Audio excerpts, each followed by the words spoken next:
To a Healy, that's fine. Well, Donald Healy was a noted man in the history of sports cars. He did some work with Triumph before the Second World War, and then teamed up with the Austin Motor Company and produced a wonderful sports car, the Austin Healy 100, and the early version powered by the 4-cylinder engine, as we got here. And later on it was developed into the 106 and 3000 as well, and all three models were tremendously successful in competition work, sports car racing, rallying and the like. And this one typical of the breed with the wire wheels and the knock-on hubs. Relatively rare car today, not too many of them about, but the beginnings of the big Healy line. And now in the arena we've got its little cousin in the form of the original Healy Sprite. Now this was powered by the VMCA series engine, 948cc, and the headlights, as you see, mounted in the bonnet, giving it its very distinctive appearance. And like its big brother and sister, it was another car which was tremendously successful in sports car racing, rallying, and a number of famous names made their debut with this vehicle. The bonnet is hinged in front, and the whole thing tilts forward to give you very good access to the engine.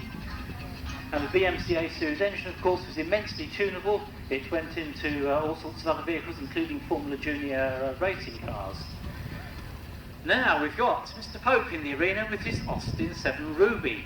Austin 7, one of the most successful cars of the 20s and 30s, introduced in 1922 originally, and some 300,000 of them made through until the production ended in around 1939. This is the Ruby, which was introduced in the mid-30s with a much more streamlined appearance than its predecessor, sloping cellulose radiator cowl and the like, and full streamlining around the tail as well, around the spare wheel carrier.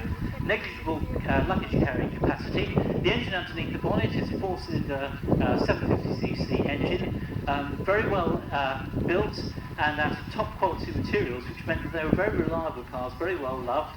A good many of them survive to this day, and Austin 7 owners do all sorts of things with them, like take them to rallies right the way across Europe and the like. This particular one has been used for carrying David and his family around, and the famous German Shepherd dogs, which we see riding in the back. Note the opening windscreen, typical feature of cars at this time, giving you some additional ventilation on a day like today.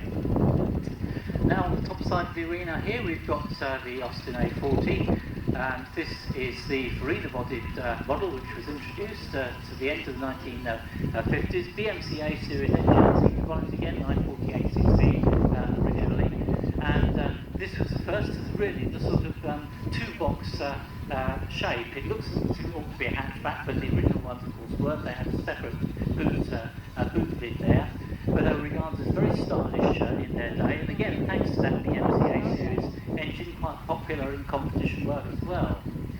And now we have a splendid example of the HRG sports car. Mr. Godfrey's design, which was built primarily with the overhead camshaft Singer engine in mind, produced in both 1100cc and 1500cc form.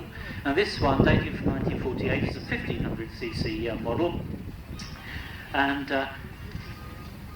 the engine develops around 65 brake horsepower. And the thing about this particular car is that it was the factory demonstrator, and it was the car which was road tested by the motoring magazines, including the Autocar and the like.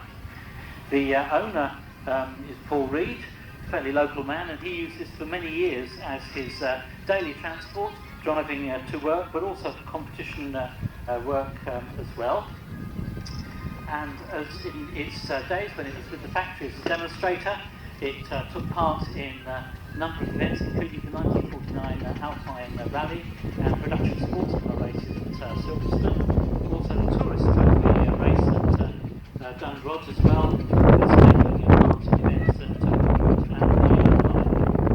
And it's been in the present owner's hands since 1971, and he's covered something like 80,000 miles in that time. And next in the arena we've got the Standard 8.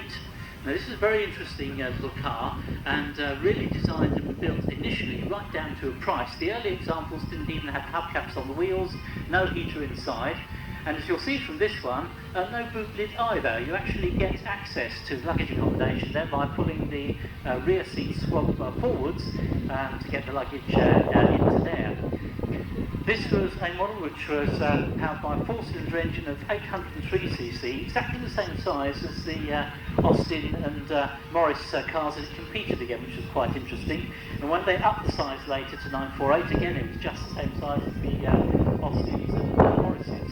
This one later in 1945. And now, a very interesting car in the form of the Renault 750. This is the 4CV. And this was a car which was built in France and also produced for a while in this country at Acton as well. It's got a 750cc engine mounted at the back, but unlike the Volkswagen, it's water-cooled. And it produces something like 23 brake horsepower, and is remarkably economical. They were turning somewhere in the region of 47 miles to the gallon. This is a very late example, I think dated from 1958, and was produced in France and brought over to this country because British manufacturer over here stopped in 1956 when the Renault Dauphine was introduced. Notice the rear doors there, which are sometimes, the driver's door and the front passenger door sometimes turned suicide doors, hinged at the back and opening to the front. We often see cars in this country the other way around, with conventionally hinged doors at the front and suicide doors at the back, but this was different.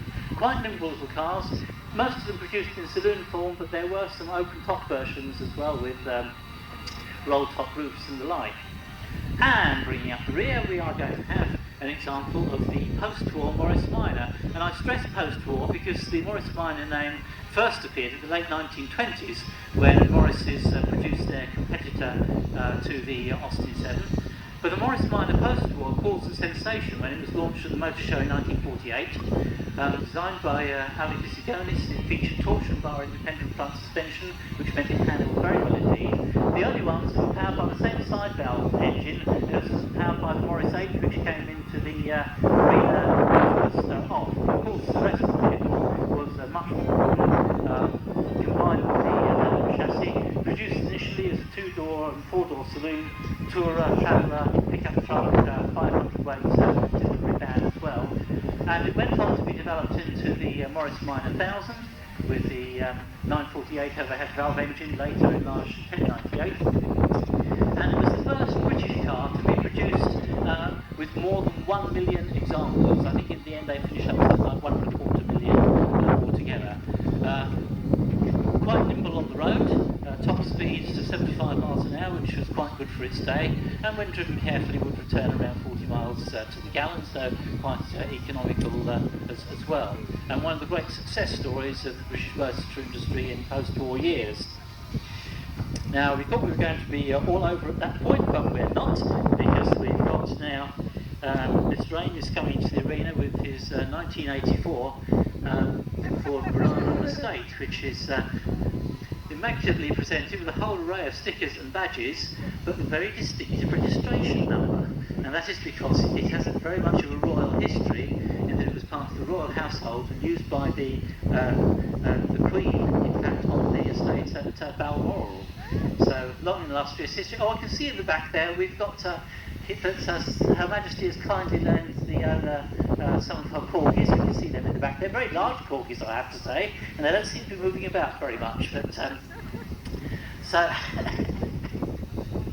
a car with an illustrious history. This, of course, was the top of the range as far as the Ford Motor Company were concerned at this point, and produced in saloon form as well as this relatively rare estate car. And this one, of course, is this quite unique history. Well, there we are, ladies and gentlemen. We've got a number of further cars on display in the parking area, the display area. Not all of them could come out.